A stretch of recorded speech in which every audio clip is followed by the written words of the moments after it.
اندر داخل ہوتے ہی اسما بیگم نے بھی آہان کی طرف دیکھا تھا۔ براؤن کلر کی شلوار قمیض میں ملبوس، بالوں کو جیل لگا کے ایک سٹائل سے سیٹ کیے مضبوط مردانہ کلائی میں قیمتی گھڑی پہنے، وہ ٹانگ پر ٹانگ چڑھائے صوفے کی بیک سے ٹیک لگائے ہوئے پرسکون انداز میں بیٹھا تھا۔ اگر اسما بیگم کو اشمل اس کی حرکتوں کے بارے میں نہ بتا چکی ہوتی تو یہ روشن پیشانی والا نوجوان انہیں اشمل کے لیے ارسلان سے 1000 گنا بہتر لگا تھا۔ تو تمہارے گھر والوں کو میں اس رشتے کا جواب بھی دے چکا ہوں، پھر کیا لینے آئے ہو تم یہاں؟ سلمان صاحب اسپاٹ سے لہجے میں بولے۔ وہ تو انکار میں جواب دیا ہے آپ نے، میں اقرار میں جواب لینے آیا ہوں۔ آہان ان کی طرف دیکھتا بولا، میری بیٹی کا رشتہ طے ہو چکا ہے اور کچھ دنوں میں اس کا نکاح ہے، اس لیے تم اس کا خیال اپنے دماغ سے نکال دو۔ وہ نہ ہی ایسا کچھ چاہتی ہے اور نہ ہم ایسا کچھ چاہتے ہیں۔ سلمان صاحب اپنی کیفیت کنٹرول کرتے بولے، نکاح تو اس کا مجھ سے ہی ہوگا، چاہے آپ لوگوں کی مرضی اس میں شامل ہو یا نہ ہو۔ 2 دن ہیں آپ لوگوں کے پاس، اچھی طرح سے سوچ لیں۔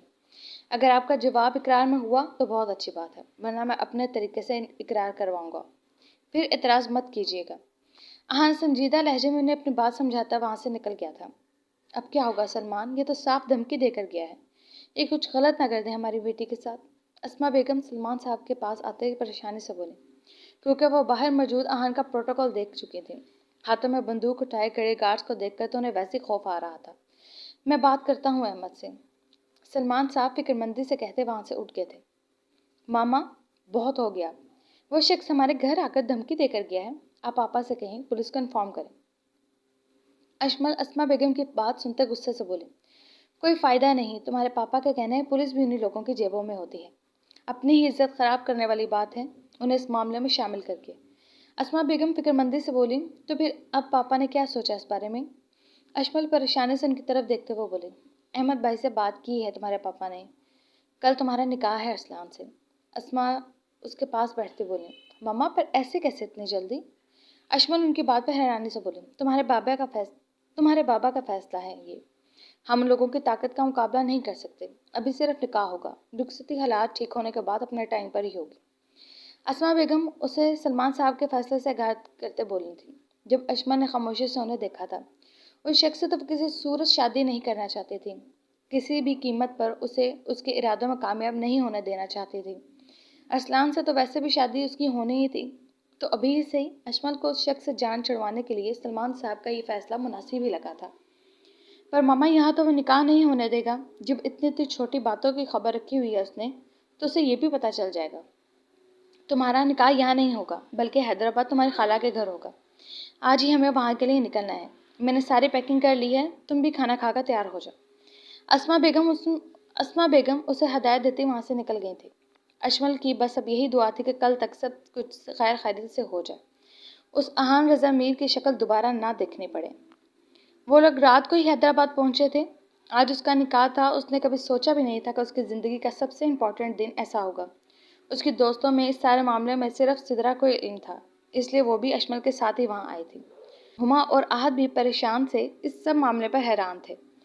اشمل اپنی سوچوں میں ہی گم تھی جب سلمان صاحب، مولوی صاحب اور باقی چند ایک قریبی لوگوں کے ساتھ اندر داخل ہوئے تھے۔ اشمل، سلمان، آپ کا نکاح ارسلان احمد کے ساتھ بائوض 3 لاکھ حق مہر کیا جاتا ہے، کیا آپ کو یہ نکاح قبول ہے؟ مولوی صاحب کی آواز اس کے کانوں میں گونجی تھی۔ اتنی بھی کیا جلدی ہے آپ کو مولوی صاحب، کہ دولہے کے آنے کا انتظار بھی نہیں کیا آپ نے؟ اس سے پہلے کہ وہ اقرار میں جواب دیتی، جب کمرے میں ابھرتی ایک اور بات سن کر وہ اپنی جگہ ساکت ہوئی تھی۔ جس بات کا ڈر تھا وہی ہوا تھا، وہ اس تک پہنچ چکا تھا۔ اشمل نے جھٹکے سے چہرہ اوپر اٹھایا تھا، جس کی وجہ سے گھونگھٹ کی شکل میں لیا دوپٹہ شانوں پر ڈھلک گیا تھا۔ آہن رضا میر چہرے پر سخت تاثرات سجائے اسے غصے سے گھور رہا تھا۔ اسلحہ سے لیس گارڈز اس کے پیچھے موجود تھے۔ مولوی صاحب، اب نکاح شروع کریں، میری بیٹی کا نکاح ارسلان سے ہی ہوگا۔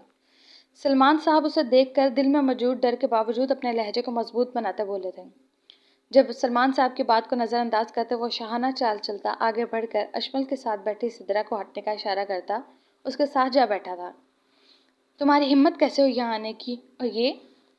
اشمل اس کی حرکت پر طیش میں آتی ابھی بولی تھی جب آہان کے اشارہ کرنے پر اس کے آدمیوں نے اشمل کے پاپا اور بھائی کے سر پر بندوق رکھی تھی۔ اشمل نے آنکھیں پاڑے آہان کی طرف دیکھا تھا جو اسے وارن کرتی نظروں سے گھور رہا تھا۔ اپنی خواہش پوری کرنے کے لیے میں کچھ بھی کر سکتا ہوں، اس بات کا ثبوت تمہیں بھی مل بھی جائے گا اپنے باپ اور بھائی کو کھو کر۔ اگر تم نے میرے ساتھ نکاح کرنے سے انکار کیا تو بولو، تیار ہو میرے ساتھ نکاح کے لیے؟ اس کی بات سنتے اشمل نے روتی آنکھوں سے سلمان صاحب اور آہت کی طرف دیکھا تھا اور بے بسی سے سر اسباب میں ہلایا تھا۔ اس کے علاوہ اس کے پاس کوئی اور راستہ نہیں تھا۔ اشمل تم کچھ ایسا نہیں کرو گی، کرنے دو اسے یہ جو کرنا چاہتا ہے۔ سلمان صاحب غصے سے احان کی طرف دیکھتے ہوئے چلائے تھے۔ دیکھیے سر، آپ لوگوں نے پہلے ہی فرار ہو کر جو اتنی بڑی غلطی کی ہے اس کی سزا بھی باقی ہے۔ مزید کچھ ایسا نہ کریں جس پر آپ لوگوں کو پچھتانا پڑے۔